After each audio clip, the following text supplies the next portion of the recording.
A very good morning to the students of class 9, and we were discussing about the various models of the atom which has been proposed by Thomson or Rutherford. And in the last class we finished the Rutherford's model, and as I told you that Rutherford's model could not keep up to the expectation of the about the complete explanation of the model of the atom, because he told that the electrons used to move in definite orbits, but when the electrons will be moving in definite orbits, they will be undergoing acceleration, which means that the electron will at one time will move out from the orbit. So in that case, as it has been proposed that atoms as a whole are quite stable, that will not be acceptable if the electrons fall down out of the orbit, or they get accelerated and then they lose their acceleration and then they stop moving. So that actually could not explain, that was the drawback for Rutherford. And after that it was Bohr's model of atom, which tried to explain the discrepancies which was being found in Rutherford's model. So Bohr, what did Bohr actually propose is that one of the means like he told that there are some discrete orbits, the discrete circular orbits around the nucleus. Discrete means which are being provided with a definite energy, and they are actually the different types of orbits which are around the nucleus. So like if you think this to be the nucleus, then there are some circular orbits which is around the nucleus, and we name this as the first cell as K, capital K. Please remember it is not small l, small letters. It is K and then N. In that case it goes on.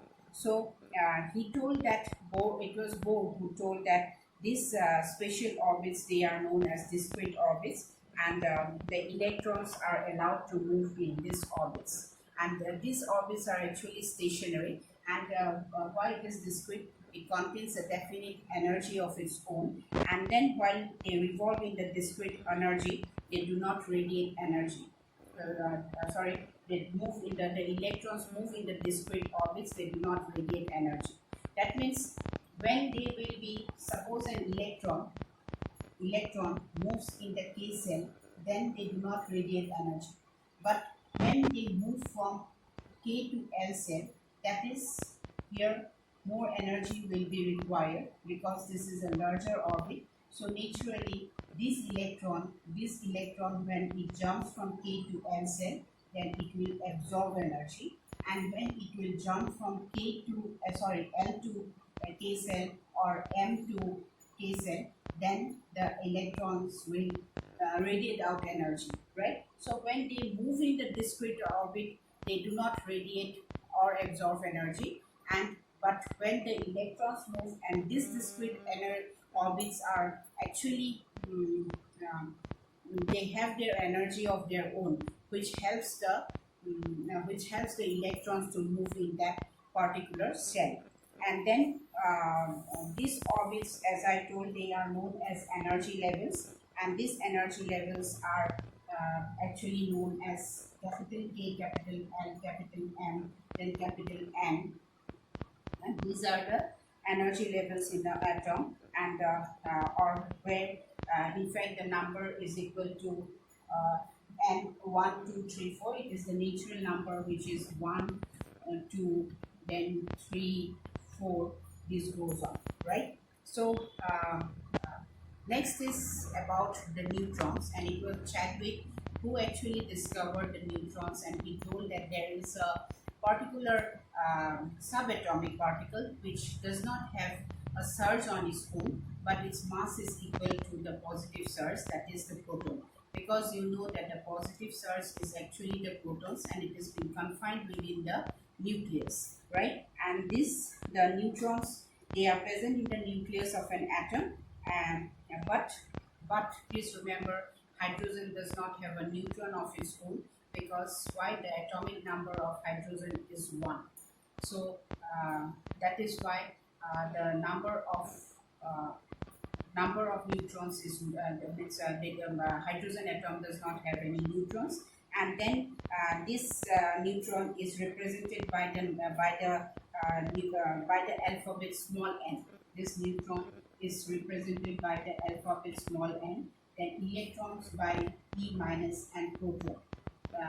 Means actually we do not specify the charge, because if we talk about electrons it is negatively charged, and if we talk about protons it is positively charged. So this nucleus, where this means it is confined in the center of the atom, this is here the neutrons and the protons are present, and the electrons they revolve around it, and the number of protons is equal to the number of electrons in an atom.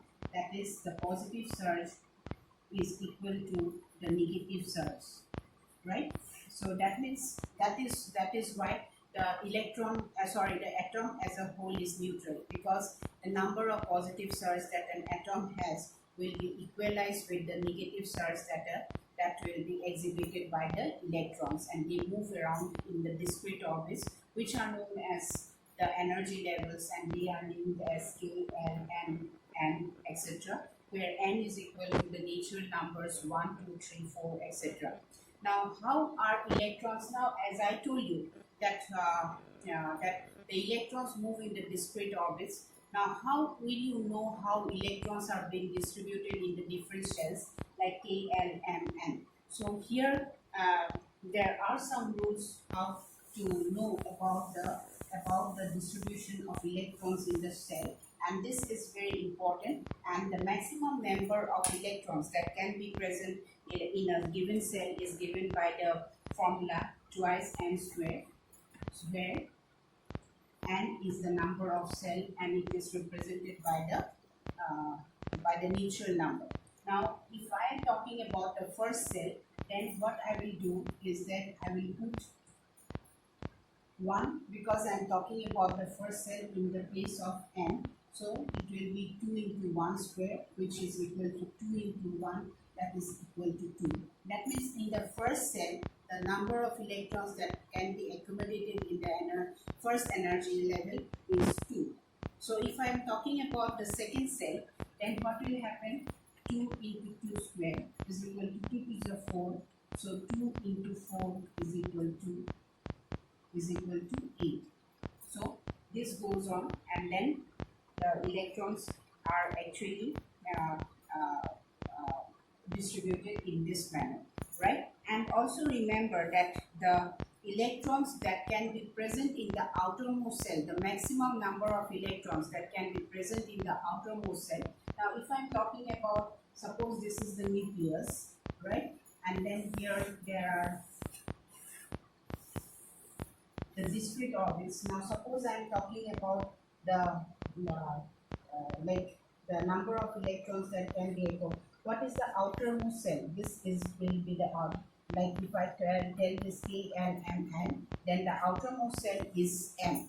That is why and please remember that the number of electrons that can be maximum number of electrons that can be accommodated in the outermost cell orbit is 8, right? And then the electrons, they are accommodated, like suppose I have 6 electrons.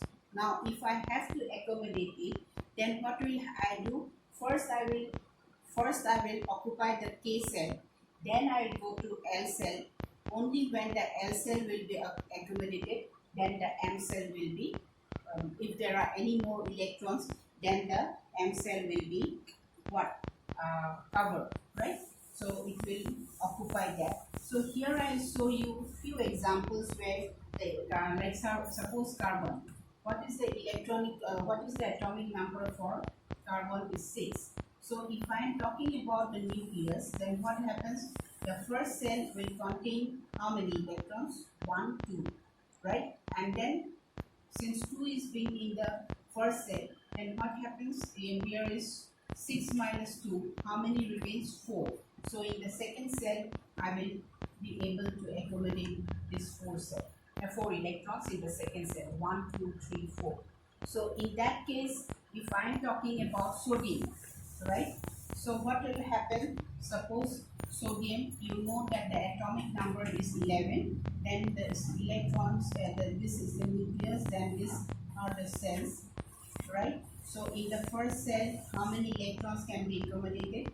2, right? Because of this twice and square. Then we have 8 in the second cell. 1, 2, 3, 4, 5, 6, 7, 8, and then 8 plus 2 is 10. So how many electrons remain? So in the outermost cell I have 1 electron, because 11 minus 10 is equal to 1. So that explains you the distribution of electrons in the different cells. And please remember that the cells will be that the electrons will occupy as per their energy level. Like first you cannot put these 2 electrons in the L cell. So K, L, M, N, so it goes on. So I hope you have understood the various means the rules that is related to the distribution of electrons in different discrete levels or the energy levels. And of course, if you have any confusion, you are most welcome to come up with your doubts in the Zoom class. Thank you very much.